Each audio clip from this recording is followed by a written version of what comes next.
Chosen one. Stop for a moment. Heaven is interrupting your scroll, your breath, your rhythm. Everything around you slows, not by chance, but by decree. The noise of this world fades, and a divine whisper presses against your heart. This is your moment of awakening. You are not here by accident. Heaven has chosen this exact instant to speak directly to your spirit. You have felt it for months now, the restlessness, the feeling that something unseen is stirring. Every delay, every closed door, every sleepless night has been leading here. You have been marked by heaven since before your first breath. You've walked through valleys where others turned back, endured fires that should have consumed you, and still, you are standing. That is not coincidence. That is evidence of divine selection. The Father has been silent for a season, but his silence was not abandonment. It was preparation. The Spirit has been brooding over you like he brooded over the deep before creation, waiting for this one command. Let there be light. And now that light is about to break forth through you. Listen carefully. Chosen one. This message is not like the others. This is a divine interruption, a heavenly transmission breaking through earthly frequency. You may think you just stumbled upon these words, but heaven has paused everything to speak to you right now. You have been walking through confusion, asking, God, why me? Why the delay? Why the rejection? But the truth is, your rejection was your protection. The doors that closed were never meant to imprison you. They were meant to reroute you toward destiny. You were hidden not because you were forgotten, but because you were being preserved. Heaven says, do not mistake isolation for abandonment. You were pulled away to be refined, not to be destroyed. The world called it loneliness. Heaven called it sanctification. There are moments when God will hide his chosen ones until the right season to unveil them, and that season has arrived. Everything you've endured was training for divine revelation. Every tear you cried watered the soil of your anointing. Every betrayal was a push toward your purpose. You have been in spiritual boot camp while others were playing in comfort. You are not ordinary. Your spirit carries a mantle that frightens darkness itself. The Spirit of the living God whispers even now, enough wandering, enough doubting, enough delay. The trumpet has sounded in heaven, and your name has been called. 11. Do not look back at who you were. Heaven is not consulting your past to determine your future. You are being summoned to stand, to rise, to step into your authority as one chosen by divine decree.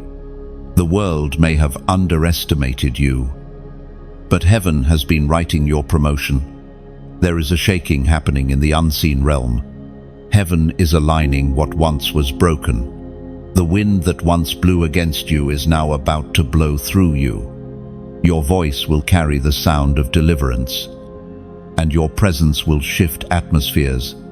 You are the answer to prayers whispered in secret chambers, the fulfillment of promises spoken generations ago. But the warning is clear. Do not ignore this call. The window of grace does not stay open forever. Heaven is giving you one more chance to surrender fully. There is no more time for half-hearted obedience. No more time for compromise. This is your divine interruption, your last invitation before the shaking intensifies. If you are hearing these words, it means you are still covered by mercy. But mercy will not chase you forever. You are standing on the edge of destiny, and the next step determines the direction of your eternity. Lift your eyes. Chosen one, lift your heart. Heaven is not condemning you. Heaven is awakening you. You are being called out from the shadows into radiant purpose.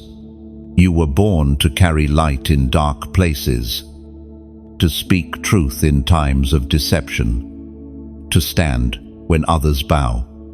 We are reminded through the writings of David in the Psalms, chapter 46, verse 10, "Be still, and know that I am God."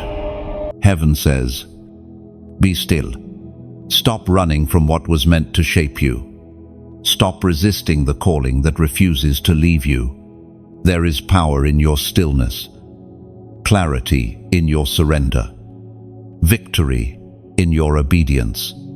Now, before you move on, pause and let this truth settle in your spirit.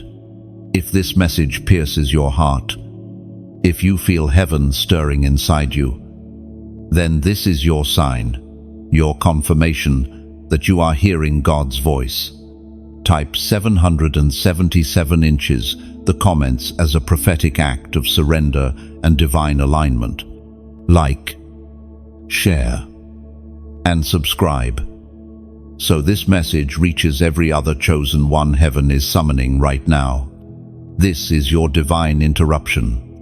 Heaven is speaking now. Do not scroll away. You have walked through long nights when heaven seemed silent. Chosen one, you whispered prayers that dissolved into the dark and wondered if God still heard you. You questioned your worth, your purpose, your very existence. But heaven was not ignoring you, it was preparing you. The silence you called punishment was actually strategy. The potter was shaping clay that could carry glory. Every unanswered question was molding your patience. Every delay was building your discernment. The absence of divine noise was never absence of divine presence. The Father was near, closer than your breath. Even when you could not feel him, there were seasons when you felt invisible, unseen by men, overlooked by those you served faithfully. Yet the truth is, heaven hid you on purpose, like a seed buried beneath soil. Your potential needed darkness before it could bloom. The world could not see you because you were still germinating beneath divine ground. Do you remember the times you almost gave up, the nights you said, "I can't carry this anymore"? Heaven heard those cries and whispered, "Hold on, I'm still writing your story." What looked like the end was only a comma in the sentence of your destiny. Heaven does not waste pain. Every trial became a chapter in your preparation. The isolation, the rejection, the silence, all of it was constructing the vessel that now stands ready to carry the fire of God. What you called delay, heaven called development.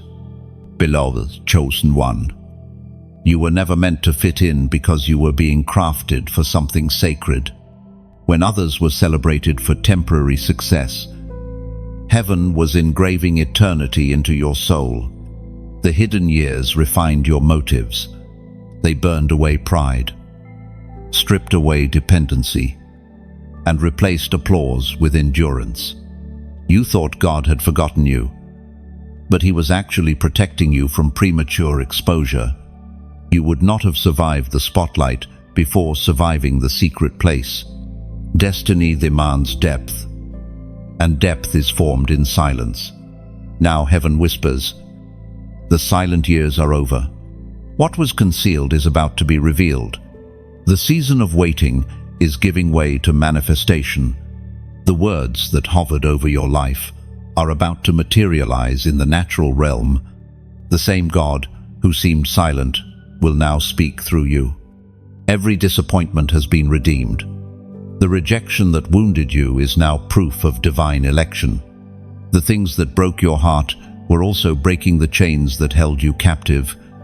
The loneliness that once crushed you has become the atmosphere where you learn to hear the voice of God without interference. You are stepping into a season where heaven will publicly confirm what was privately promised. Those who once mocked your waiting will witness your rising. The very places where you were ignored will become the stages where your obedience shines. The time you spent questioning your value was not wasted. It was the soil where revelation grew. You have learned to depend on the whisper instead of the crowd, on the Spirit instead of approval. That kind of dependence cannot be taught in comfort. It is forged in hiddenness.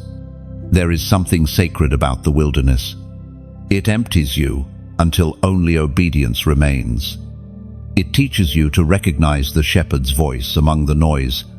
It reminds you that you are sustained not by recognition, but by revelation. Chosen one. You were never abandoned. You were being prepared to stand where few can stand. Heaven had to strip away every false support so that when you rise, no one can claim the glory. You will know that it was God alone who lifted you. Now, your spirit senses movement. The winds of destiny are shifting. Heaven is saying, "Come forth." Everything that was sleeping within you is awakening. The silent years have finished their work. The appointed time has come. The prophet once wrote, "For everything there is a season, and a time for every purpose under heaven." Those words are not poetic. They are prophetic. You have been through your winter, your pruning, your silence. Now, the sound of spring is upon you, as was spoken in the sacred texts of old. Ecclesiastes, chapter 3, verse 1. For everything there is a season, and a time for every purpose under heaven. Let that truth settle into you. Every delay had meaning. Every hidden year was holy. Every unanswered prayer was preparing a greater answer. The Father is faithful to finish what He started, and what He began in you will not die in silence. You are stepping out of the shadows now, not to prove yourself, but to fulfill yourself. Heaven is opening doors that no man can close, aligning hearts, restoring time, redeeming what was lost. The silence was not the end, it was the beginning of your unveiling. The fire did not come to destroy you. Chosen one, it came to reveal you. For too long you wondered why your path burned hotter than others. Why storms followed your obedience. Why peace often arrived hand in hand with pressure. It was never punishment, it was proof. You have been marked. There is something different about your spirit. The darkness recognizes it before you even speak. That is why you've been misunderstood. Why people walked away. Why situations turned against you. The enemy could sense the light you were carrying long before you could. You are not cursed, you are chosen. And chosen ones are always tested by fire. Every flame that touched you refined you. Every betrayal, every disappointment, every broken promise, heaven allowed them so that what is false would burn away and what is divine would remain. You are stronger now, not because you avoided the fire, but because you walked through it and lived. The Spirit whispers, "Do you see now? You survived what others could not, because you are not like the rest. You have been called to carry the kind of glory that demands endurance. Heaven does not anoint the untested, it crowns the faithful, the ones who keep walking even when their feet bleed. Remember the moments when everything collapsed, when you felt stripped, empty, and unseen. That was not the end. It was the furnace of transformation. God was shaping you in secret, teaching you to walk by faith, to worship without applause, to believe even when surrounded by ashes. The flame was fierce, but it was never meant to kill you. It was designed to purify the vessel that now carries divine fire. You have come through the valley of loss with something rare: authority. Authority is not learned from comfort, it is earned through surrender. And because you refuse to bow to bitterness, heaven has now marked you as a carrier of power. As you look back, you can trace the fingerprints of God across every scar. You realize that nothing was wasted, not the tears, not the silence, not the heartbreak. The pain became prophecy. The wound became the window through which His glory now shines.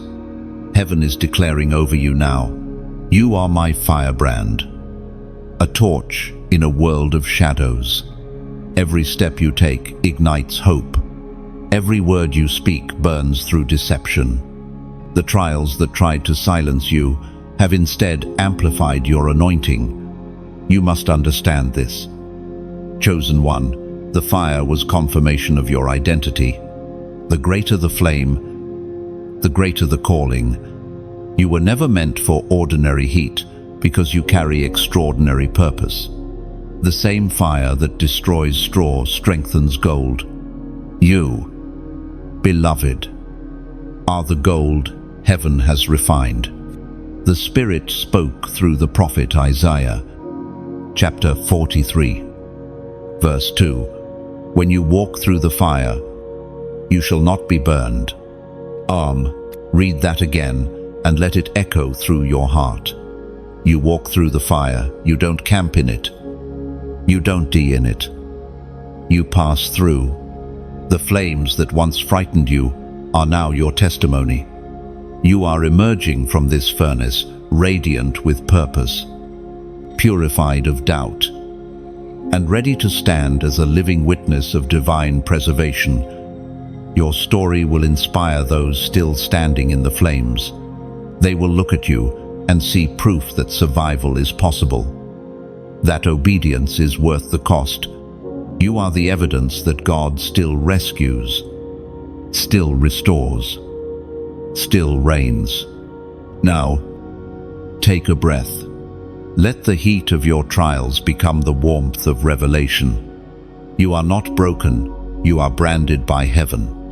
The mark you carry is not shame, it is the seal of endurance. Type, "I'm still here" in the comments. Let it be your declaration, not of pride, but of purpose. You are still here because grace refused to let you go. You are still here because the fire could not consume what heaven had ordained. You are still here because you are meant to testify of survival. That simple phrase is more than words. It's worship. When you write it, you're declaring to every power of darkness that its attempts failed, that you emerged with your faith intact. You are telling heaven, I understand now, I was never abandoned. I was being refined. End of 2. So lift your head. Chosen one. The season of refinement is giving way to revelation. The ashes beneath your feet will become the soil of new beginnings. The same fire that once threatened you now lights your path. You have been through the testing. Now comes the unveiling. Walk boldly into this next season, marked by flame, but unconsumed. The world will not understand it, but heaven celebrates it. You are the proof that divine fire purifies, not destroys, and your glow is the signal that the marked ones are rising. You can feel it. Chosen one. The ground beneath your spirit is trembling. Things that once felt stable are beginning to shake. It is not chaos, it is calibration. Heaven is rearranging what has grown comfortable but no longer carries purpose. The shaking you sense is not meant to frighten you, it is meant to free you. When God begins to move, He does not simply decorate what is broken, He dismantles it. The shaking comes before the glory because what is false cannot coexist with what is holy. The structures you once leaned on are cracking, not because you failed, but because God is preparing to replace foundation with fire. There are seasons where heaven whispers gently, and there are moments when it roars through your life like thunder. This is one of those moments. Everything that can be shaken, beliefs, relationships, ambitions, even dreams, is being tested, not to destroy them, but to reveal what truly stands on divine ground. It is uncomfortable when God starts rearranging. You begin to question why familiar things fall apart. You wonder why people drift away, why opportunities dissolve, why peace feels distant. Yet, beneath every tremor is the steady hand of a Father who refuses to let his chosen ones settle for less than eternal purpose. Heaven whispers, "Do not cling to what I am shaking loose. If you hold on to temporary things, the shaking will hurt. But if you release them, it will liberate you." The walls collapsing around you are not punishment. They are passageways to a new level of obedience. The Spirit is removing what once distracted you, patterns that drained your strength, alliances that clouded your vision, habits that numbed your fire. All are being shaken until only what is pure remains. God will not build his glory upon compromise. You asked for deeper faith, and this is how it comes: through divine disturbance. Do you remember the story of the mountain, when the prophet trembled as the earth quaked and fire fell? And yet God's voice came softly afterward. The shaking always precedes the whisper. The purpose of shaking is not destruction, but alignment. It is heaven tuning your heart to the right frequency. When God shakes the earth, he is also shaking the heavens within you. Everything inside that resists surrender begins to loosen its grip. Pride, fear, doubt, they all tremble before the weight of his presence. What remains after the shaking will be immovable faith, unshakable hope, and steadfast purpose. Chosen one, do not fear the tremors around your life. What is falling apart externally is making room for internal expansion. God is not subtracting, he is sanctifying. He is not stripping to hurt you, he is pruning to multiply you. When he shakes what is familiar, it means new glory is about to descend. It is written in the sacred words of Hebrews, chapter 12, verse 26. "Yet once more I will shake not only the earth, but also the heavens." And let that truth anchor you. Heaven is not in chaos, heaven is in motion. The trembling you feel is the sound of destiny unlocking. The very systems that tried to confine you are collapsing under divine authority. God is not merely touching your circumstances, he is shifting your entire atmosphere. Some will not understand what is happening to you. They will see the shaking and mistake it for failure. They will not realize that what looks like breaking is actually birthing. The old order is being dismantled so that divine order can emerge. You are being repositioned for revelation. This shaking also separates the genuine from the counterfeit. True loyalty, true worship, true calling. These are revealed only when pressure comes. The ones who remain beside you in this season are part of the remnant destined to run with you into the next. Everyone else will fade. Not because you hate them, but because the shaking requires purity of alignment. Even the dreams you once clung to may tremble in your hands, but if they are from God, they will stand. If they are not, let them fall. Heaven never removes without replacing. When the dust settles, what remains will carry eternal weight. Do not resist this movement. Do not pray for calm when God is releasing, cleansing. Instead, anchor yourself in his unchanging nature. While everything else trembles, his throne remains unshaken. The shaking is mercy. It is heaven's way of saying, "You were made for more." It is the sound of bondage breaking, the collapse of comfort zones, the announcement of new authority. When the shaking ends, you will find yourself standing on a foundation not built by human hands, solid, pure, eternal. So, chosen one, do not mourn what is leaving. Give thanks for what is being born. The shaking is only temporary, but the glory it releases will last forever. Can you hear it? Chosen one, the sound is faint at first, like a trumpet far in the distance, echoing through the corridors of time. It is not the noise of men, not the clamor of the world's endless distractions, but the holy call of heaven breaking through the veil. It is the trumpet of awakening, and its sound is searching for you. The noise of this world is loud. Screens shout. Opinions collide. Fear sells. Yet through all of that, there comes a different tone, clear, steady, ancient. It is not designed to entertain you, but to awaken you. It calls the sleeping warrior within you to rise. It speaks to the dormant places of your soul, saying, "Come alive." That the trumpet does not call the comfortable, it calls the courageous.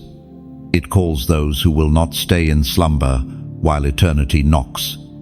You may have felt weary, numb, even disconnected, but the sound of heaven has found you. It is time to wake up, to remember who you are. When heaven calls, everything inside you begins to stir.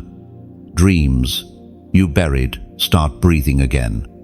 The fire you thought had died begins to flicker. The Spirit whispers your name, the way the morning calls to the dawn, softly but unrelentingly. This awakening is not about noise, it is about clarity. It is the moment you realize that life is more than survival. It is divine assignment. You are not here to merely exist. You are here to shift the spiritual atmosphere around you. Heaven's trumpet is not asking for your applause. It is summoning your obedience. You have felt the tug in your spirit, haven't you? That holy discomfort that says, there must be more. You sense it when the world tries to distract you with trivial things. You feel it when peace seems to call you out of chaos. That pull is not imagination. It is the trumpet resonating within your spirit, reminding you that you are meant for higher things. Imagine the soul as a sleeping city. When the trumpet sounds, its streets light up. Every dark alley of fear, every closed door of discouragement begins to open. The sound reverberates through every empty place until the city awakens in glory. That is what heaven is doing in you right now. It is rebuilding the city of your soul with sound. You are not being called to perfection. You are being called to awareness. Heaven does not require that you have everything figured out. It only asks that you respond. The greatest tragedy is not failure. It is spiritual sleep. When the trumpet calls, the wise awaken. Heaven's trumpet is also mercy.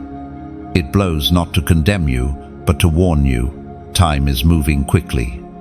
Every beat of the trumpet is a heartbeat of God echoing across creation, calling His chosen ones to alignment before the next wave of glory comes.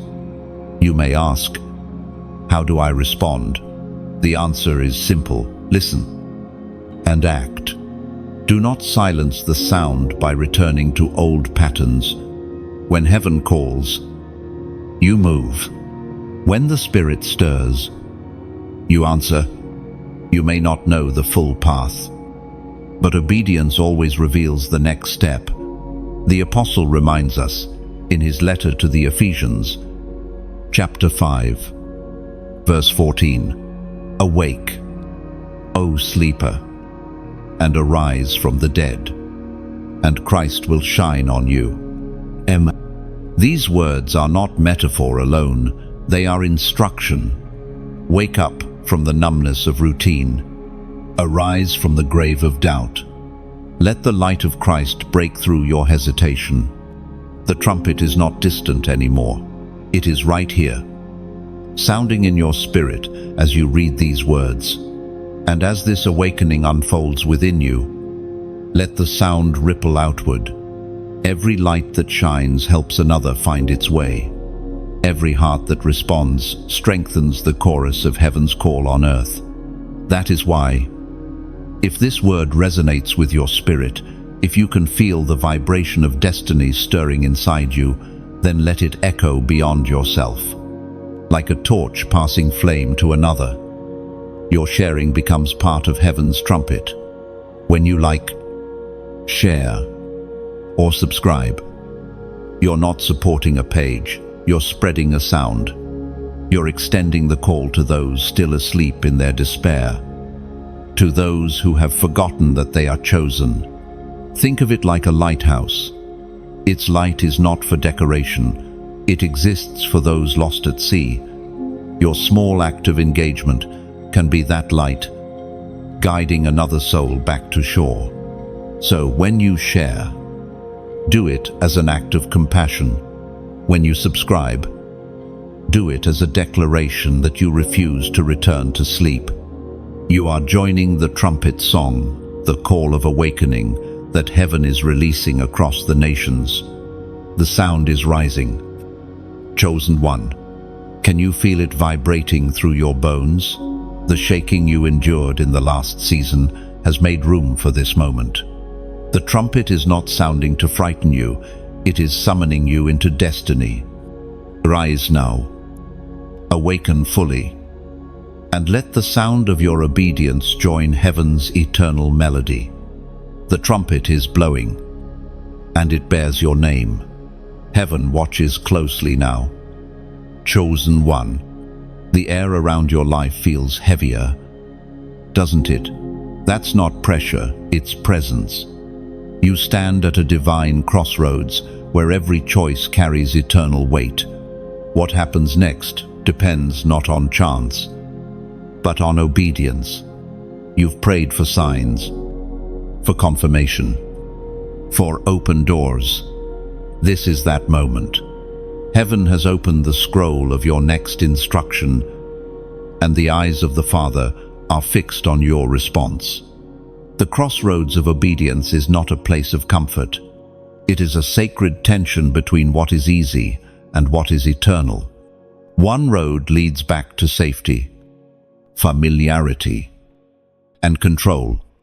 The other road, narrow, uncertain, yet radiant, leads directly into your calling. Heaven cannot force your steps, but it can whisper truth into your hesitation. The time for partial obedience is over. And Thor, you have come too far to hesitate now. The same God who carried you through the silence and fire is now asking for your trust once more. But this time, he asks for your entire heart. Not a portion, not a weekend faith, not a half yes. He wants the version of you that says, even if it costs me, I will follow. And the Spirit whispers again, will you go where I send you? Even if no one applauds, will you forgive the ones who broke you? Even if they never apologize, will you leave the comfortable places when I call you to unknown ones? These are not easy questions. They are eternal ones. The greatest danger is not rebellion, it's hesitation. Delayed obedience is still disobedience. You already know what God has been asking of you. He has been repeating it softly in your spirit, sending confirmations through people, moments, even through words like these. Yet, the human heart wrestles with surrender. You fear losing control. But heaven is asking, what if letting go is the only way to truly win? You cannot keep both your comfort and your calling. One must yield to the other. The altar always demands sacrifice. But what you give up in obedience multiplies into glory. When Abraham lifted the knife, heaven released the ram. When Peter stepped out of the boat, he walked on what others drowned in. When you say yes, the impossible bends toward you. Heaven does not forget acts of obedience. Every step you take in faith writes your name deeper into eternity's record. You may feel unseen, but obedience never goes unnoticed. The angels record, the Spirit celebrates, and the Father smiles. The ancient words recorded in 1 Samuel, chapter 15, verse 22, declare, "To obey is better than sacrifice." This verse is not merely instruction, it's a revelation. God values obedience more than performance. He is not moved by noise, titles, or ritual. He is moved by hearts that trust Him enough to act. When you obey, even in uncertainty, heaven rearranges circumstances to favor you. You may not see the shift immediately, but every unseen miracle begins with one visible act of surrender, perhaps right now. Obedience means releasing what you've been clinging to: a relationship, a habit, a fear. Maybe it means taking the leap you've postponed for years. Whatever it is, do not delay. Heaven's timing is precise, and you have been positioned for this very decision. You have prayed for breakthrough, but heaven is waiting for obedience. The miracle you desire is often locked behind the gate of surrender. This moment, right here, may be the key. Do not fear the unknown. When God calls, He also goes ahead. Your obedience today will be the testimony that rescues someone else tomorrow. Your yes will echo beyond your lifetime. And so, chosen one, if this word touches your spirit, if you can feel heaven pulling you toward a choice you've been avoiding, then respond prophetically. Type 888 inches, the comments, as a declaration that you choose obedience over comfort, purpose over fear, surrender over control. This number is not magic, it is meaning. 8 is the number of new beginnings. And heaven is offering you 1. When you write it, you're saying, I am ready for my next chapter. I will obey, even when it costs me. It is a symbolic act of faith that aligns your natural decision with divine intention. The crossroads of obedience is sacred ground. Angels stand ready to move on the sound of your surrender. The Father is not testing you to see if you fail. He is inviting you to see how deeply you can trust Him. Step forward. Lift your eyes. Choose the narrow way. For on the other side of obedience lies the life you were always meant to live, the one heaven has been preparing since your first breath. The winds are rising again. Chosen one. You can feel them moving across the landscape of your soul, sometimes fierce, sometimes soft, always purposeful. The storm you feared is not sent to destroy you, but to teach you to hear the voice within it. For long you prayed for peace. But peace is not always the absence of storms. Sometimes it is the presence that speaks through them. There are moments when the thunder of life grows so loud that it drowns out your own thoughts. You try to find God in the noise, yet He seems hidden behind the clouds. But heaven's voice is not bound by volume. It often hides in subtlety, waiting for you to quiet the chaos within long enough to discern it. Every storm carries a message. The lightning reveals what darkness tried to hide. The rain washes away what could no longer stay, and the wind shifts the direction of your destiny. What feels like confusion is often divine redirection. The voice in the storm is not shouting over you, it's calling you closer. You remember the times you pleaded, "God, speak to me," and all you heard was silence. But silence is not absence. Sometimes heaven waits until the roar of fear breaks before it whispers truth, because only a surrendered heart can hear a whisper. Do you recall the prophet Elijah standing on the mountain, expecting God to appear in fire and earthquake? The fire came, the quake came, but the Lord was not in them. Then came a still, small voice. That same voice is speaking to you now, not through spectacle, but through stillness. Heaven is teaching you that the ability to hear God is not found in constant activity, but in sacred attentiveness. The storm around you is training your spiritual ears. It's learning to recognize the whisper amidst the waves. Many lose heart in the storm because they mistake volume for authority. But the enemy is loud because he has to be. Heaven, however, speaks softly because it holds power. God does not need to shout to be obeyed. His whisper carries the weight of eternity. When you begin to hear that whisper, everything changes. Suddenly, confusion, phthis, fear loosens its hold.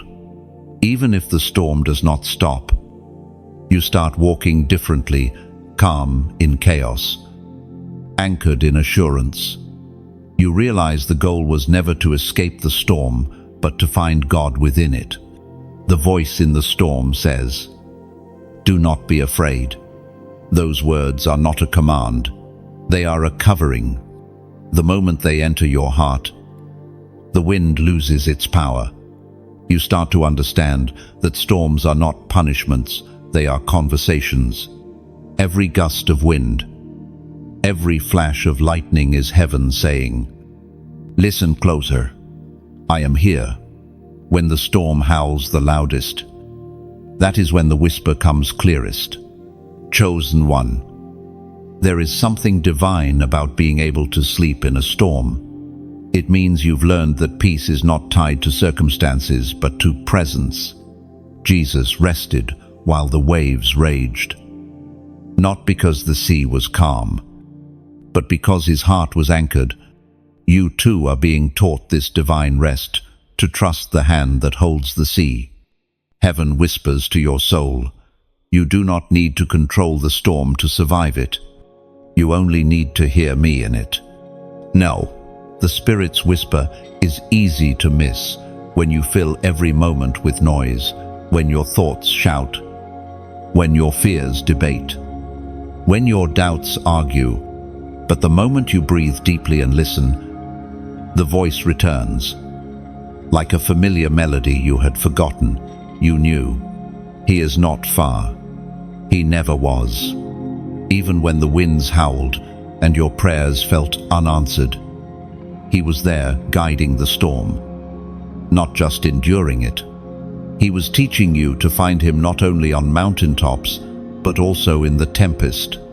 The sacred text tells of that moment long ago, as recorded in the first book of Kings, chapter 19, verse 12. And after the fire came a gentle whisper. There will be other storms, but this one is different. This one is making you sensitive to divine frequencies. You will emerge from it, able to hear God in places others only hear noise. That discernment will guide you, protect you, and lead you to the next assignment. Do not curse the storm. Chosen one, thank it. It forced you to listen differently. It stripped away distractions and taught you how to recognize heaven's tone even when the world screams. Soon the winds will calm, and you will stand in stillness again. When that moment comes, you will know you have changed, not because the storm ceased, but because you learned to carry peace through it.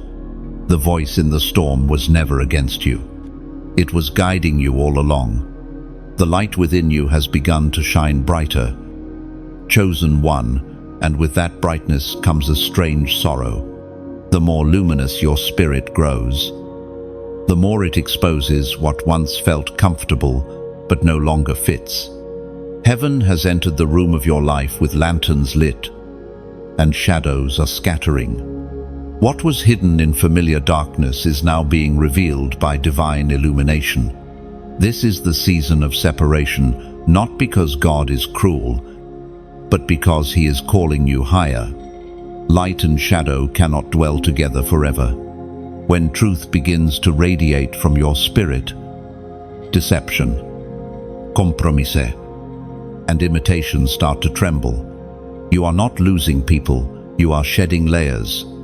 The separation hurts. It always does. There are nights when you replay memories, wondering why things had to end, why people had to fade. You question yourself. Was it me? Did I do something wrong? But heaven whispers, no, child, I am dividing light from darkness. This is the same act that began creation itself. The first command God ever gave the universe was separation light from darkness, order from chaos. That divine pattern has never stopped. Every time He prepares to create something new in your life, He starts by separating what no longer belongs. He is not taking things away from you. He is aligning you with your next level of purpose. Those who could walk with you in yesterday's season might not have the vision to accompany you into tomorrow's assignment. The ones who once understood your silence may now misunderstand your obedience. It's not betrayal, it's graduation. You have been praying for clarity, but clarity often comes through loss. When certain people leave, the air clears. When distractions fall away, you finally hear heaven's instructions. The pruning is painful, but it is merciful. God would rather wound your comfort than allow your calling to suffocate. Chosen one. This separation is sacred. It's not rejection, it's refinement. Every goodbye is actually an invitation to go deeper with God. Every closed door is heaven's way of protecting your light from contamination. And sometimes, it's not people, it's habits, thoughts, and emotional attachments. You can't carry resentment into your next season. You can't nurture old fears while stepping into fresh faith. The Spirit is cleansing your internal landscape, burning away what dims your flame. You may find yourself withdrawing from conversations that revolve around gossip, ambition, or fear. You might feel distant from environments where your spirit once felt alive. Don't fight that feeling, it's discernment. You are being trained to love people while leaving their patterns. The separation of light and shadow is heaven's declaration that you are being set apart for holiness. The darkness in your life cannot negotiate with the light that's emerging within you. The more you walk in truth, the less room there is for counterfeit connections. There will be moments when loneliness presses close, whispering that you are losing too much. But heaven smiles, knowing that you are about to gain something far greater, peace. The absence of chaos is not emptiness, it's space for divine presence. The Apostle Paul once wrote about this tension, urging believers to recognize that fellowship cannot exist between light and darkness. It was not condemnation, it was revelation. He understood that spiritual power demands spiritual purity, as was written in the second letter to the Corinthians, chapter 6, verse 14. What fellowship can light have with darkness? These words echo now through your own journey. You cannot shine as both candle and shadow.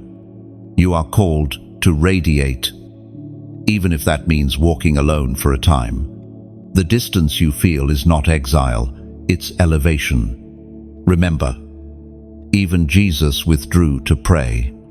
Even he had to step away from crowds to stay aligned with heaven. Separation always precedes revelation. Before miracles, there is solitude. Before breakthrough, there is clarity. So when you notice people fading, when you sense the quiet weight of divine distance, do not despair. The ones meant to walk with you into this next chapter will find you again on higher ground. Those who cannot handle your light will retreat to where the shadows still feel safe. Bless them, release them, and continue forward. You are becoming a reflection of divine purity. Your life will soon radiate so brightly that it will draw others who are ready for truth. But first, you must allow the separation to complete its work. Do not mourn what heaven removes. Stand firm in what remains. The same hand that divides also protects. The light within you will not go out. It is only being refined until it shines without shadow. The fire has returned. Chosen one, but this time it feels different.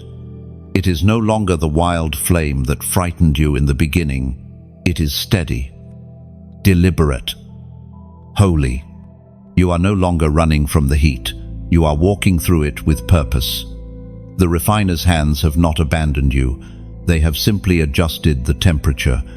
There is a purpose to this season of refining. Heaven is not testing you to prove your weakness, but to reveal your strength. The furnace does not ask the gold if it can endure. It already knows. The heat is not punishment, it is revelation. God already sees the purity within you, but now He is making you see it too. When gold enters the fire, it does not lose value. It becomes more valuable. Every degree of heat brings greater clarity, greater beauty, greater strength. The impurities rise to the surface, not to shame the gold, but to remove what cannot stay. Likewise, the trials that have surrounded you are drawing out the purest version of who you are in Christ. You've wondered why certain battles keep repeating, why lessons seem to circle back, why pain returns just when peace begins to bloom. It's because the refining is not complete.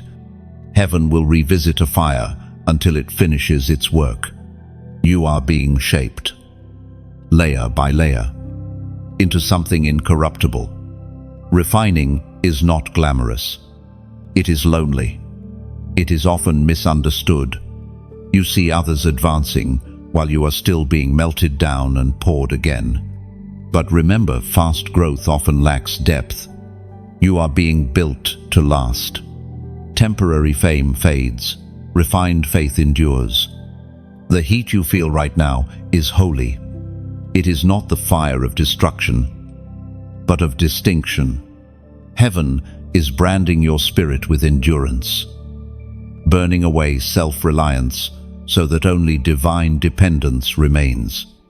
You are learning to walk in the kind of strength that cannot be imitated. There will be days when you cry out, "God, why is this still happening?" And the whisper will come, "Because I am not finished." Refinement is not about speed, it's about depth. It is not enough for you to survive. You are being prepared to carry something sacred. When the fire of life surrounds you, remember that you are not alone in it. The fourth figure still walks in the flames. Just as he did in Babylon, the Son of God stands beside his chosen ones, turning furnaces into sanctuaries. The presence you feel amid pain is proof that heaven has not left you. It has drawn closer. Every season of refining rewrites your identity. You are no longer who you were before the fire. The old doubts are melting away, the old fears evaporating. What remains is unshakable faith and unbreakable resilience. The prophet once wrote in the book of Malachi, Chapter 3, Verse 3. He will sit as a refiner and purifier of silver. Notice the detail. It says, he will sit. The refiner does not walk away. He stays beside the furnace until the reflection of his own face appears in the metal. That is what heaven is doing with you. The intensity you feel is because the reflection is nearly ready, and when you emerge, others will see not the fire that almost destroyed you, but the glory that preserved you. They will see peace where there should have been bitterness, joy where there should have been ashes. That is the miracle of refining. It transforms pain into radiance. So do not despise this heat. Let it burn away the weight of yesterday. Let it consume the fear of tomorrow. Let it leave you with purity that cannot be corrupted. Now, take a breath and declare your faith aloud, or write it as a testimony. Type "I'm refined" in the comments. Let those words become your seal of endurance, your statement of faith. You are not saying that you are perfect, you are saying that you are in process, and you trust the refiner's fire to finish what it started. When you write it, you're not just typing words, you are agreeing with heaven's timing. You're saying, I understand now. The fire was never against me, it was working for me. You're declaring that you will not curse the process that is building your power. The refiner's fire may be hot, but it is holy. Every spark that touches you carries wisdom. Every blaze that surrounds you teaches surrender. You are not being burned, you are being branded by glory.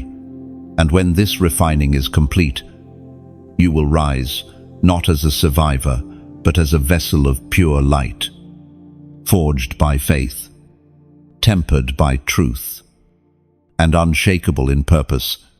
Heaven begins to unfold a hidden parchment. Chosen one. You can almost feel it, like the slow unfurling of ancient paper, the rustle of eternity brushing against the corners of your soul. The scroll of destiny has always existed, but now its seal is being broken. What was once mystery is now revelation. What was once only whispered in eternity is now being read aloud in your spirit. Before you were born, before your first breath, heaven wrote your name upon this scroll. It was not inked in haste, but inscribed with eternal precision. Every line carries divine intention, your strengths, your seasons, your battles, your victories. Nothing about your life is accidental. You are living words from a heavenly manuscript. So many people wander through life as though it were a maze, chasing shadows, mimicking others. But you, chosen one, were never meant to copy. You were meant to fulfill. Heaven has written something only you can live. That is why your path has never matched anyone else's. The steps you take, the storms you face, even the doors that closed, they all trace back to what was written about you before time began. There is something sacred about realizing you are part of a story older than the stars. It humbles you, yet it also awakens courage. You begin to see that destiny is not random, it's revelation. You are walking out sentences that heaven composed in love. But here is the mystery. Many live their whole lives, never opening the scroll. They survive, but they never step into the story. The noise of the world drowns out the call of the page. Fear keeps them from reading what heaven wrote. Yet for you, this moment is different. The seal is breaking. The light of understanding is shining, and the voice of purpose is calling your name. You have felt this inner pull, that subtle knowing that you are meant for more. It's not arrogance, it's memory. Your spirit remembers what heaven wrote. Even if your mind forgot, the dreams that won't die, the visions that return when you're alone, the relentless hunger for meaning. They are echoes of your scroll. But make no mistake, destiny demands participation. The scroll does not read itself aloud. It waits for your obedience to turn the page. Every step of faith you take reveals another line, another paragraph of purpose. The Spirit spoke long ago through the prophet Jeremiah. Chapter 1, verse 5. Before I formed you in the womb, I knew you. Think about that. You were known before you were visible. You were chosen before you were named. Heaven's memory of you predates your history. You are not trying to become someone, you are remembering who you already are in the eyes of God. You may look at your life and see chaos, but heaven sees choreography. Even the detours were designed to develop your depth. The times you fell were footnotes in a grander testimony. Nothing has been wasted, not even your mistakes. The scroll is written in grace. Its ink forgives as it reveals. This revelation should not make you proud. It should make you purposeful. You are not here to impress. You are here to illuminate. The more you walk in awareness of your scroll, the more heaven can trust you with influence. You become a carrier of divine blueprint, a living translation of eternity. And as you step deeper into what was written, your story will awaken others to find theirs. That is why it matters that these words reach as many as possible. Somewhere, another chosen one is still sleeping, unaware that heaven has a scroll for them too. So if this message stirs something in your spirit, if you can feel that quiet confirmation rising in your chest, then help the echo continue. Like a ripple in still water, your simple act of sharing can travel further than you imagine. When you like, it's not vanity, it's resonance. A silent amen that amplifies the word. When you share, you extend the borders of heaven's message. When you subscribe, you're saying, keep the sound of purpose alive in my life. I think of it as lighting another candle in a dark cathedral.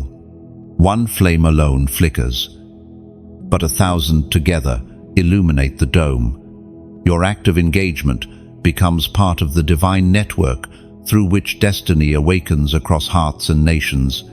This isn't about building numbers, it's about building remembrance. Each like, each share, each subscription is a spark. One more sign that heaven's scrolls are being opened across the earth. So lift your head. Chosen one, take a breath. The pen of eternity has not stopped writing, and your next chapter begins the moment you believe it was always meant to be. Your story is sacred ink on a living scroll, and heaven is watching as you turn the page. There is a heaviness that comes with destiny. Chosen one, a sacred weight that rests upon the shoulders of those trusted with divine purpose. It is not a burden meant to break you, it is a mantle meant to mature you. Heaven never places glory where character has not been formed. Before crowns are worn, crosses must be carried. That is the mystery of divine power. It demands purity to hold it. You may feel this weight pressing upon you even now. It is not exhaustion from the world, but the gravity of calling. It pulls at you, reminding you that there is more to your existence than ordinary breath. The weight of glory is not something you can escape.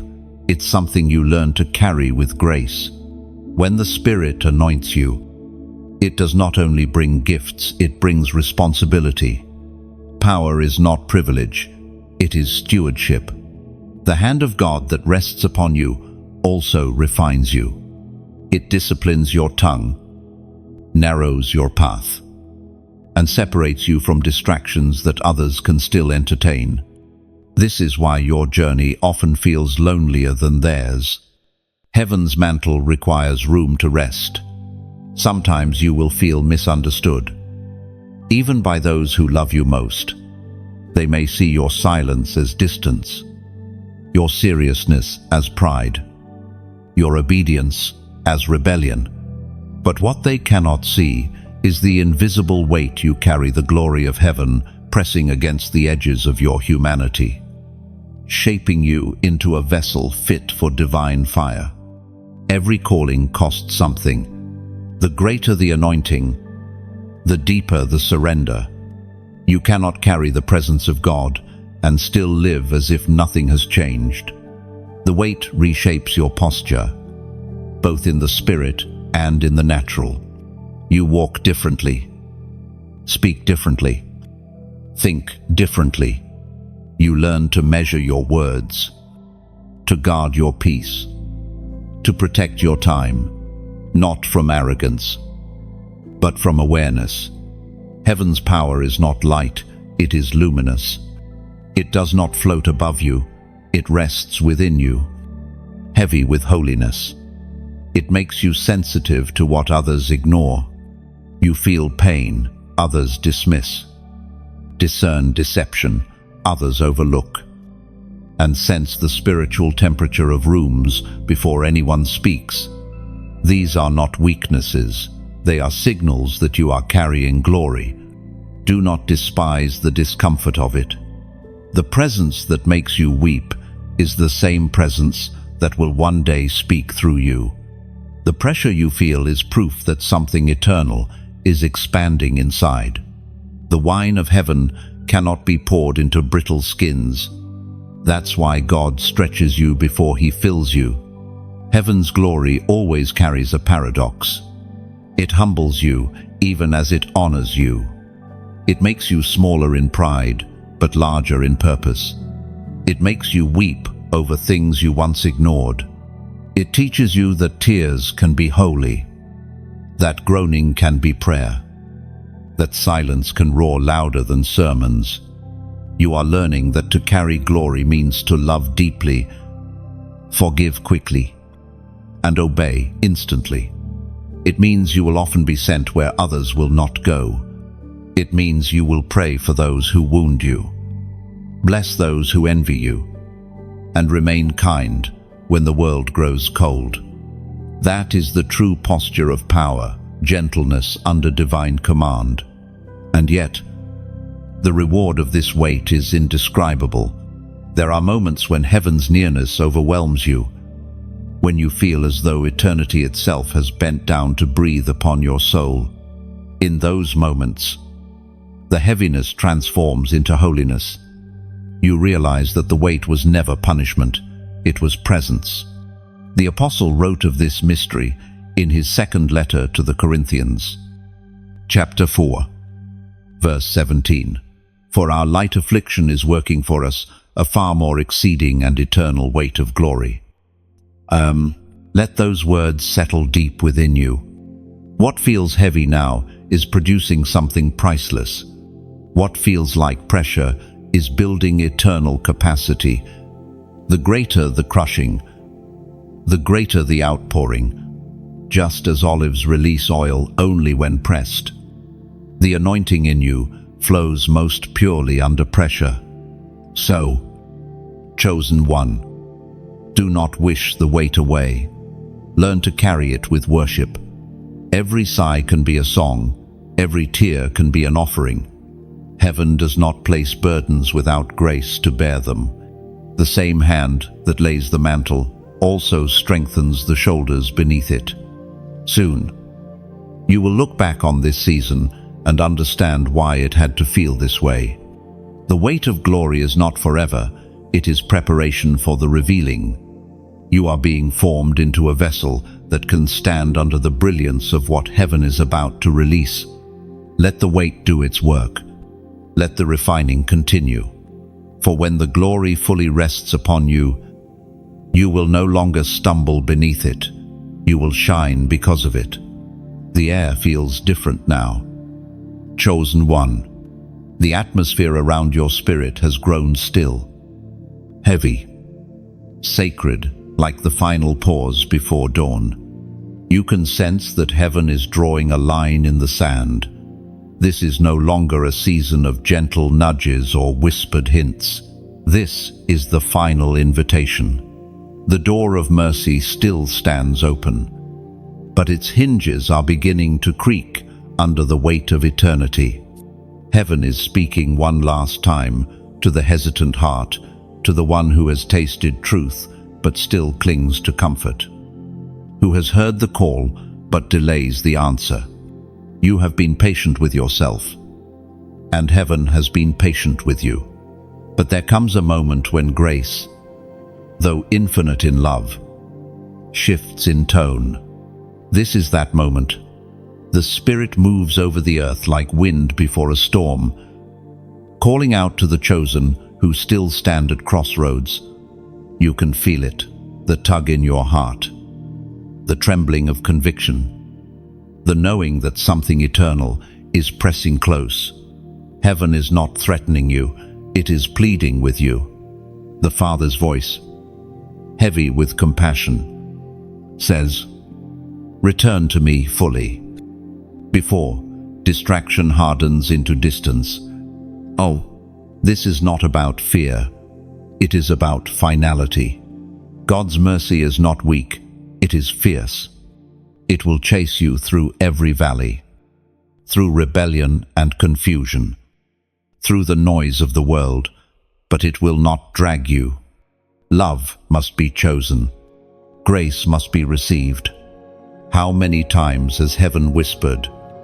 Now, how many times have you said, "Later"? You told yourself you needed more time, more reproof, more peace. But heaven answers, time is not the issue, trust is. Every delay you make is an altar to hesitation. Every postponed obedience strengthens the chains that keep you still.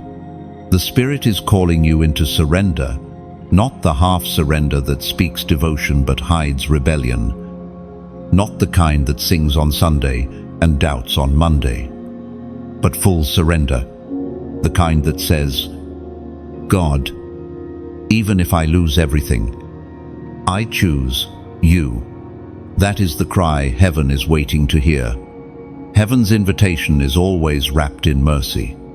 Even now, angels stand at attention, waiting for your response. The door has not yet closed. The light still spills across the threshold. But the longer you wait, the dimmer it becomes, not because heaven dims it, but because hesitation blinds the eyes of the soul. The letter to the Hebrews, chapter 3, verse 15, declares, "Today, if you hear his voice, do not harden your hearts." Do you hear that word today? Not tomorrow, not someday, today. Heaven always speaks in the language of immediacy. When God says, "Today," he means the exact moment your spirit feels his tug. It means right now. There is a tenderness in this urgency. The Father does not shout, he reaches. The Spirit does not condemn, he convicts. Even as you read these words, heaven is closer than your pulse, waiting for your answer. This is not manipulation, it's mercy. Mercy wants to meet you before time runs out. There are two kinds of hearts, the one that trembles when God speaks, and the one that turns away. The trembling heart may be weak, but it is alive. The hardened heart feels nothing, and that is the most dangerous place to be. So, if you still feel the stirring, if conviction still touches you, rejoice. It means heaven has not given up on you. The door of invitation will not stay open forever, but it is open now. Step through it. Let go of the excuses, the pride, the fear. God is not asking you to fix yourself. He is asking you to surrender yourself. The transformation is His work. not yours. You have carried enough weight on your own. You have wrestled with questions that peace could have answered long ago. Heaven is not looking for perfection, it is looking for permission. The moment you say, yes, the storm inside you will begin to still. This is the moment to decide. The final invitation has been delivered to your doorstep. Do not let it pass by, unopened. If this message pierces your heart, if you know deep within that heaven is calling you back home, then make this your prophetic response. Type 4,444 inches, the comments. Let that number be your public yes. End of quote. 4 is the number of foundation. When you write it, you're saying, God, I lay down my own foundation and choose yours. You are declaring, today I build on faith, not fear. Heaven counts such acts of agreement as worship. This is your time, your turning, your threshold. Step across. The door of mercy is still open, and grace still calls your name. Do not wait for tomorrow. Tomorrow is not promised. Heaven's final invitation has reached you today.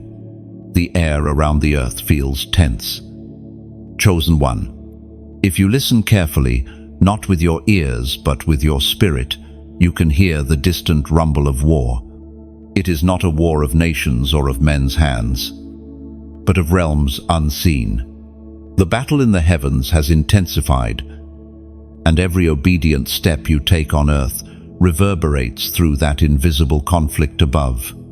You have sensed it, haven't you? The pressure in your spirit when you pray, the heaviness that suddenly falls when you decide to obey, the strange resistance that arises whenever you begin to move toward purpose. These are not coincidences, they are evidence. Heaven and hell are contending over your alignment. Your obedience has weight in the unseen realm, and darkness fears what happens when you finally walk fully in light. This war is ancient. Long before the foundations of the world, there was rebellion in heaven, a defiance that sought to dethrone light itself. Ever since that moment, the battle has never truly ceased. Humanity was born into it, not as victims, but as vessels, each carrying the potential to host heaven's glory or echo hell's defiance. Every generation becomes a battlefield where allegiance is tested. You are not just a participant, you are a catalyst. Every prayer you whisper is a strike of lightning. Every act of faith releases reinforcement. Every temptation you resist sends confusion into the camp of the enemy. You may feel small, but in the spirit you are a warrior cloaked in unseen armor. This is why the opposition has grown stronger. It is not because you are failing, it is because you are advancing. The closer you draw to your purpose, the louder the battle becomes. But heaven does not send soldiers into war unprepared. The armor you wear has been forged through seasons of pain, refined through rejection, strengthened through surrender. Every time you choose love over hatred, truth over comfort, prayer over panic, you are enforcing heaven's rule in the realm of men. Angels are dispatched by your faith. Demons flee from your perseverance. The smallest act of obedience on earth resounds like thunder in the heavens. There is also a mystery here. The greater the calling on a life, the more intense the spiritual warfare around it. You have wondered why your journey feels harder than others, why the attacks come even when you do right. It's because your light threatens what darkness has claimed for too long. The enemy never fights what doesn't matter. The war around you is proof of the purpose within you. Do not be afraid of this knowledge.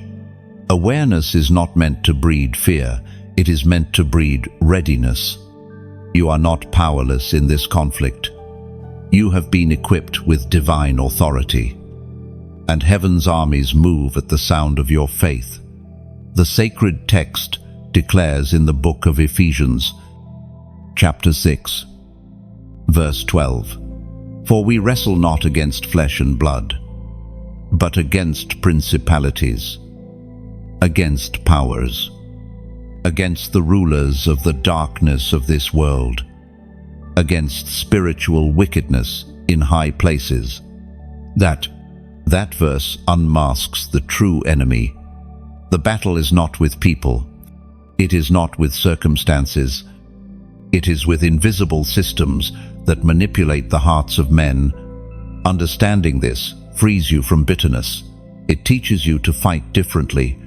You do not fight with anger or revenge, but with prayer, truth, and endurance. Heaven trains its chosen not just to survive warfare, but to command through peace.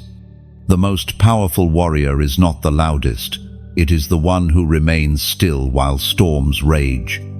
Your calm terrifies darkness because it reveals that your confidence is not rooted in outcome, but in authority. There will be nights when the conflict feels overwhelming. You may sense exhaustion in your spirit, as though the war will never end. But remember this: battles are loudest before breakthroughs. The chaos you hear is the sound of the enemy losing ground. Heaven wants you to know you are not fighting alone. Even when you feel surrounded, you are actually outnumbering your opposition. Angels encamp around those who trust. There are legions moving on your behalf, unseen but active, surrounding your obedience with divine fire. So stand firm, chosen one. Keep your armor fastened, your heart steady, your gaze fixed on the unseen commander who never loses a war. Every blow you endure is not in vain. Every scar is a badge of victory in a conflict already decided. The battle in the heavens continues. But the light within you is part of heaven's counterstrike. The war may rage above, but the victory is already written below, in your surrender, your endurance, and your faith that refuses to break. The air has shifted again. Chosen one, you may not see it with your eyes, but your spirit feels it, a cleansing wind moving across the landscape of the unseen.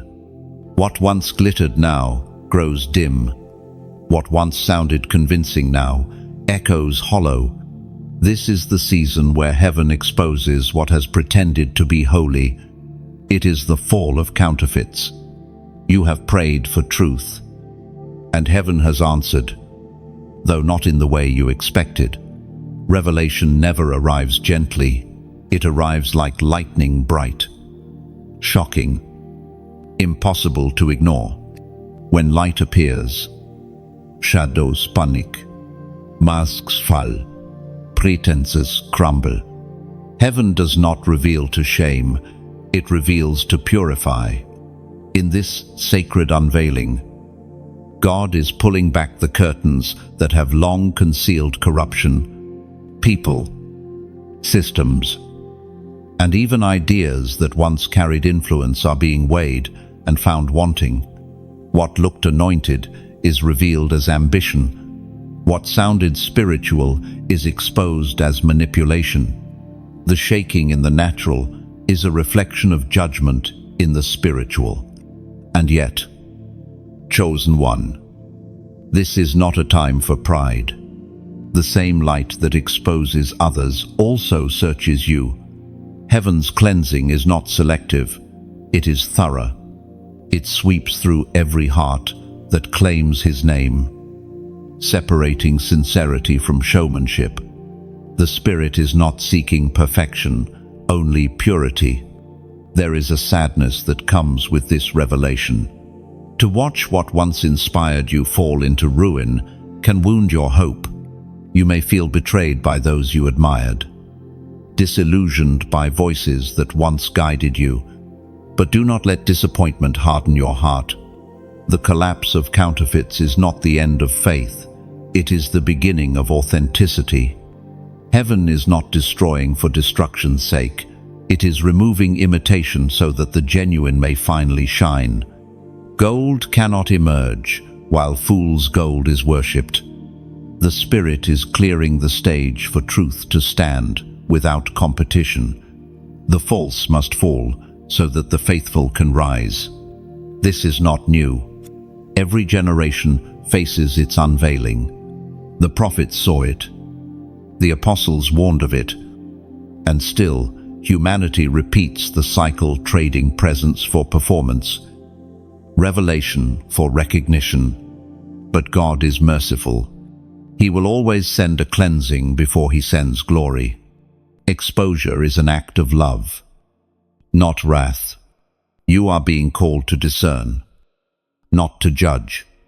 There is a difference. Judgment condemns, discernment protects. You must learn to see beyond charisma and charisma's counterfeit charm. True light does not flatter, it transforms. The Spirit will teach you to recognize what is real, not by noise, but by fruit. This same discernment applies to your own heart. Heaven is asking you to lay every hidden motive upon the altar. Even good intentions can become idols if they replace obedience. The fall of counterfeits around you is also an invitation to let heaven remove any counterfeit within you. False humility, hollow words, half-hearted surrender. The Son of Man once spoke in the Gospel according to Matthew, chapter 15, verse 13, "Every plant that my heavenly Father has not planted will be pulled up by the roots." Leph. Those words are being fulfilled in your time. Heaven is uprooting what men have planted in his name, but not by his Spirit. The ground of faith is being cleared so that pure seeds may grow. It may feel harsh, but it is holy. Do not mourn the fall of what was never meant to stand. When idols crumble, altars rise. The collapse you see is not a tragedy, it is a turning. The counterfeit must be removed so that the true can be revealed in its fullness. If you have felt detached lately from old circles, old teachings, with old voices, it is because heaven is detoxing your spirit. God is guarding your discernment, preserving your sensitivity. He is teaching you to value authenticity more than approval. Soon, you will see a new kind of leadership emerge, humble, pure, unseen. They will not crave platforms, they will carry presence. They will rebuild the credibility of faith, not through power, but through purity. And you, chosen one, are part of that remnant. You are being refined, not for popularity, but for precision. Let your prayer in this season be simple. Lord, remove what you did not plant, even if it means pruning your comfort, even if it means emptying your calendar, even if it means losing the familiar. The garden of destiny can only thrive when its soil is clean. Do not fear the exposure. The same light that reveals also heals. When the false falls, truth rises taller, and in that new clarity, you will breathe easier, walk lighter, and see God more clearly than ever before. The fall of counterfeits is not the end of faith, it is its restoration. Across the spiritual horizon, you can feel it, the quiet gathering of hearts that burn with the same unseen flame. They come not from one place, not from one background, but from every corner of the earth. They are dreamers, warriors, intercessors, artists, outcasts, prophets, and ordinary souls with extraordinary faith. You are among them, chosen one. Heaven calls this the gathering of the remnant. You have walked alone for a long time, wondering if anyone else feels what you feel, this holy unrest, this longing for something deeper than surface-level faith. You've prayed in rooms that felt too small for your spirit, tried to fit into spaces that dulled your fire, but you were never meant to stay hidden forever.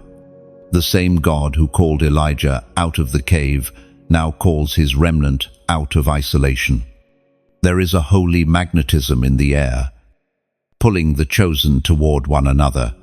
It is as if invisible threads, woven by divine hands, are drawing together those who carry similar frequencies of purpose. You will begin to recognize them not by appearance, not by words, but by resonance. When your spirit meets theirs, there will be a knowing. This one hears heaven too. This gathering is not about building walls of religion, it's about building bridges of light. Heaven is not looking for denominations, it's looking for devotion. The remnant will not compete for crowns made of applause, they will carry crowns made of obedience. Their unity will not come from similarity but from surrender. There is power in such unity. When those marked by heaven find one another, something supernatural happens. Their faith multiplies. Their prayers amplify. Their voices harmonize with the sound of eternity. It is like embers meeting in the wind, each one glowing brighter, until together they ignite a fire that darkness cannot quench. This is how revival begins, not on stages but in hearts that say, "We are ready," and heaven is responding, gathering those hearts into alignment. The words of Jesus still echo from the Gospel according to Matthew, chapter 18, verse 20, "Where 2 or 3 are gathered in my name, there am I among them." That promise is not poetic, it is literal. When you connect with others in His name, you create a portal for His presence. When you share faith, you amplify heaven's frequency on earth. When you speak light into someone's darkness, you become part of the divine network that holds the world together. And that is why this message matters. Somewhere out there, another chosen one is searching for confirmation that they are not crazy, that they are not alone. Your simple act of engagement might be the signal that reaches them. When you like this message, you're not just approving content, you're sending light through digital space, a spark that might land in someone's night. When you share, you're extending a hand across the invisible walls of algorithms, whispering, "You belong with us. Heaven hasn't forgotten you." When you subscribe, you're saying, "I want to stay connected to this movement of light, to this sound of awakening, think of it like a campfire. Every share is a log added to the flame. Every comment is oxygen feeding the burn. Every act of connection makes the fire grow brighter, drawing more wanderers out of the cold. This isn't about numbers, it's about warmth. It's about reminding the world that light still lives. And you, your voice, your presence matter in that gathering. You are not a spectator in this story. You are a spark in the rising blaze. Heaven needs your agreement, your participation, your yes. If something in this message resonates with you, let your words join the chorus. Write your reflection in the comments. Speak what stirred your heart. You never know who might need to read your flame disguised as a sentence. This is how the remnant strengthens one another, by testifying, by connecting, by refusing to let silence have the last word. The comment you leave today could become the lifeline that keeps another chosen one standing tomorrow. Heaven is watching this gathering unfold. Angels mark every connection, every encouragement, every act of faith that builds this invisible army. The time of isolation is over. The remnant is assembling. So take your place among them. Chosen one. Stand shoulder to shoulder in spirit with those who carry the same divine DNA. Together, you are the sound of prophecy, fulfilled, the whisper becoming a roar. The world may not yet see the fire, but heaven sees the formation, and soon, what was scattered will become an unstoppable symphony of light. The silence before coronation feels heavier than the battle that came before it. You stand now in that sacred pause. Chosen one, the moment after endurance, before glory, after testing, before triumph. This is the crowning moment. Heaven watches in stillness as the story of your obedience reaches its crescendo. You have walked through seasons that stripped you bare, through fires that left ash, where laughter once lived. You have stood beneath storms that bent your will, but never broke your faith. And now, heaven begins to move, the sound of footsteps upon golden floors, the whisper of angels drawing near with something radiant in their hands. You do not yet realize it, but your consistency and hiddenness has made you visible in heaven. While the world applauded louder voices, heaven recorded quiet victories, those nights you prayed when no one saw, the days you chose peace when anger would have been easier. These unseen acts have built a crown, crafted not from metal, but from moments of surrender. Heaven does not crown the loudest, it crowns the faithful. The crown is not a reward, it is recognition. It declares, "This one endured." It glows with the memory of every tear turned into trust, every wound turned into worship. There is a deep stillness in the throne room now. The Father is not rushing. He never rushes when placing crowns, because the weight must match the shoulders. If the crown is placed too soon, it crushes. If too late, it discourages. But now the time is right. This crown does not gleam like gold under sunlight. It glows from within, forged by obedience and fire. It is the sign of completion and the beginning of commissioning. Once it rests upon your spirit, you will never see yourself the same way again. You will carry authority born from authenticity, and heaven, in its wisdom, delayed this coronation until you could carry the weight without collapsing under pride. The waiting purified you. The silence polished you. The losses deepened you. Now, when glory comes, it will not intoxicate you, it will humble you. This moment fulfills a promise recorded long ago. The Apostle James wrote in his letter, chapter 1, verse 12, "Blessed is the one who perseveres under trial, because having stood the test, that person will receive the crown of life the Lord has promised." You have stood the test. You have kept the flame alive when the wind howled hardest. You have chosen love when hatred tried to lure you. The crown you now receive is not ornamental, it is spiritual authority, a mantle of divine trust. It marks you as one who can now carry influence without corruption, favor without forgetting, success without pride. Do not mistake this crowning for an ending. It is a commissioning. Crowns in heaven are not worn for decoration. They are tools for dominion. With this authority comes a new assignment. You will speak, and doors will open. You will pray, and storms will still. You will walk into rooms, and atmospheres will shift. Not because of who you are, but because of who crowned you. Yet the true beauty of this moment is not in the power you gain. but in the peace you carry. Crowns in the kingdom are light only when hearts remain bowed. The greater the authority, the deeper the humility. The more heaven lifts you, the more you must remember the ground from which you came. The crown also carries memory. It will remind you of every valley you crossed, every tear that watered your growth. It will remind you that grace carried you when strength failed.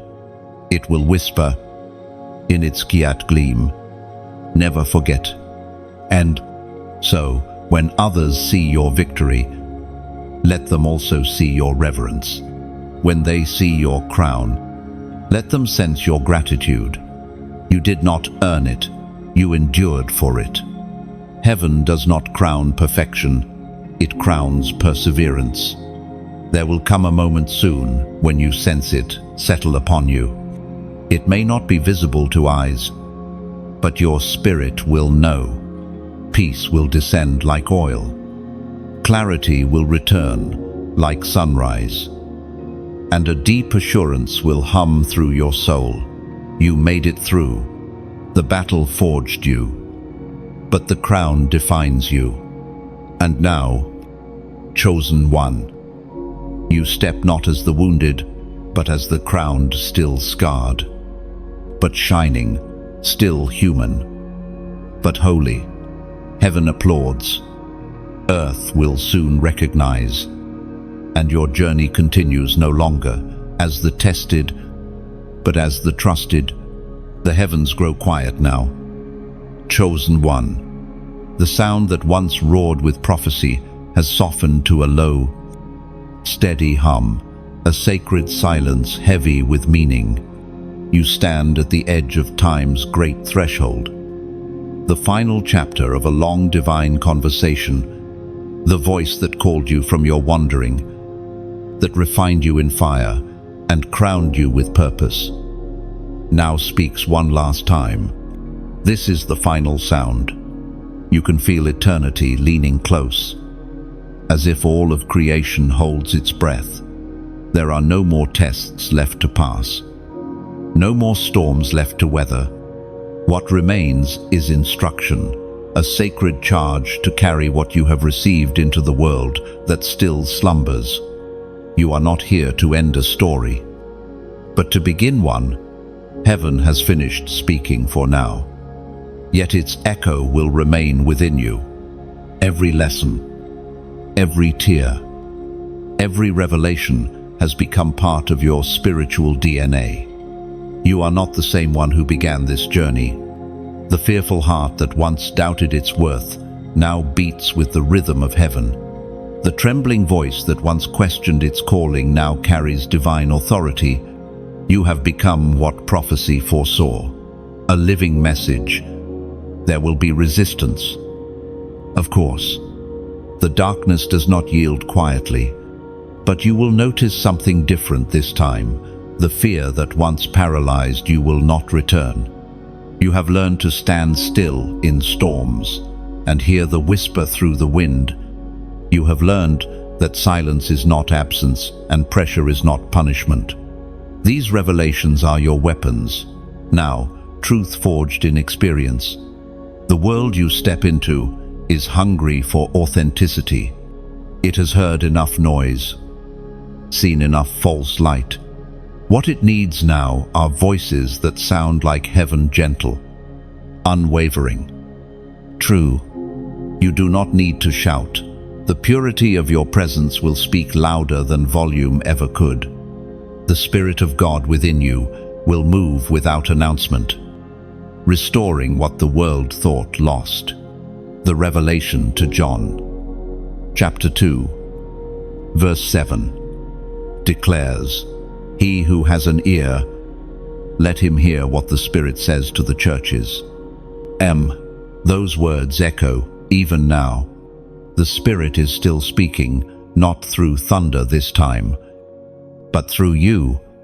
You have become part of the divine conversation, a continuation of heaven's own breath on earth. Your life will preach without needing a platform. Every act of kindness, every moment of mercy, Every step of integrity will be a verse in the song of eternity. This final sound is not a trumpet, it is a heartbeat. It calls you to live as evidence that God still speaks, still saves, still restores. It is the sound of reconciliation, the sound of a soul fully aligned with its Maker. Heaven's last words to you are not commands but affirmations. You have endured. You have listened. You have become. Carry the fire gently but boldly. Guard the light, but do not hide it. Let your words be few, but your presence be full. The greatest sermons are not spoken, they are lived. As you move forward, remember that heaven does not measure success by applause, but by obedience. The path ahead will not always be easy, but it will always be purposeful. Every place your foot touches can become holy ground if you walk there in awareness of divine presence. The final sound fades, not because it ends, but because it transfers into your breath, your voice, your life. The divine frequency now lives within you, waiting to resonate through every word you speak and every life you touch. When you wake tomorrow, the world will look the same, but you will see it differently. The veil has lifted. You will sense eternity in ordinary things, the kindness of strangers, the wind in trees, the stillness between moments.